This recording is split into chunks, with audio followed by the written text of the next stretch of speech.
زیر مجموعه خودم هستم، مثل مجموعه‌ای که سخت تهیست.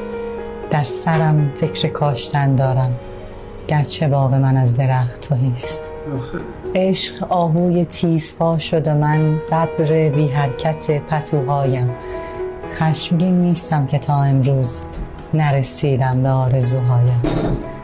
نرسیدن رسیدن محض است. آبزی آب را نمی بیند، هر که در ماه زندگی بکند رنگ مهتاب را نمی بیند. دوری و دوستی حکایت ماست، غیر از این هرچه هست در هوس است.